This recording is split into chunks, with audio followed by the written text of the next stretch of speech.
जुहार जय माँ Samalei Odia primary school YouTube channel को आपण मानकु समस्त को स्वागत। आज मैं वीडियो आनी 3 जुलाई 2026 शुक्रवार दिन द्वितीय श्रेणी लेसन प्लान फास्ट और सेकेंड पीरियड भाषा माँ परी किए से हेब पाठ 3 LLD 10.1.1 अदिति माँ का प्रति भल भाव बुझी माँ का प्रति भल पाइबा और सम्मानर भाव बुझीपारे किपरि ता विषय रे गल्प माध्यम बुझाइबी। इटा अदिति और बोध मिसिक्रिया तापरे हो अभ्यास रे हो पाठ्य पुस्तकर चित्र देखाई माँ घरे क्यों सबू काम करती से विषय रे आलोचना करी। प्रयोग रे रोचे घर काम रे तुमे माँ को किपरि साहाय्य कर। प्रत्येक पिलाए 2 किंबा 3टी वाक्य उत्तर देबे।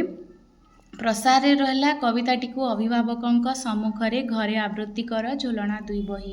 तापरे हो 3 नंबर और 4 नंबर पीरियड गणित आम चारि पाखरे थिबा आकृति पाठ 2 M306 दैनंदिन जीवन रे देखुथुबा वस्तु सहित आकृतिर संपर्क स्थापन विषय रे धारणा देबी। बोधरे आसुचे घंटा बही बॉल इटा टोपी आदि देखाई आकृति विषय रे आलोचना करी।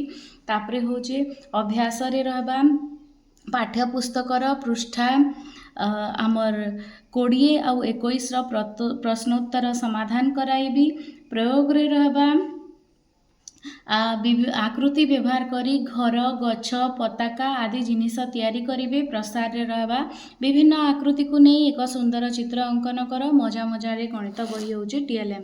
5 नंबर पीरियड परिवेश माँ परी मोर किए से हेब पाठ 3 पृष्ठा 23 परिवार रे माँ को भूमिका SCD 4.1.1 परिवार रे माँ घरे की काम करती से विषय रे आलोचना करी। अदिति रे रहबा बोध रे रहबा माँ घरे करुथुबा 5टी कामर नाम कुह।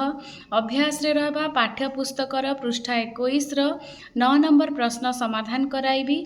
प्रयोग रे माँ घरे माँ को जिनिस पत्र सजाड़िबारे साहाय्य कर। आ प्रसार रे रहबा घरर अन्य सदस्य माने माँ को किपरि सहयोग करती श्रेणी रे कुह। TLM होचे झुलना 2 बही। 6 नंबर पीरियड कला शिक्षा अंका बंका गार और ठिया हेबा परी गार प्रसंग सरल रेखा और वक्र रेखार धारणा दे चित्र अंकन करिवे। इटा होचे अदिति और बोध मिसिकरी। तापरे बरपत्र और ग्लास इटा 2टा अच्छे इटा अंकन कर होचे अभ्यास रे जिबा। अंकन करिथिबा चित्र रे रंग दियो होचे प्रयोग। प्रसार रे रहबा घरे सरल रेखारे चित्र अंकन कर। TLM होचे पेंसिल रबर खाता रंग। तापरे लास्ट पीरियड होचे शारीरिक शिक्षा बेंग डिया खेल खेलाइबी। आपण माने एटा देखि पारुछन 3/7/2026 शुक्रवार दिन द्वितीय श्रेणी लेसन प्लान। वीडियो भल लागला बेले लाइक शेयर कमेंट और सब्सक्राइब करबे।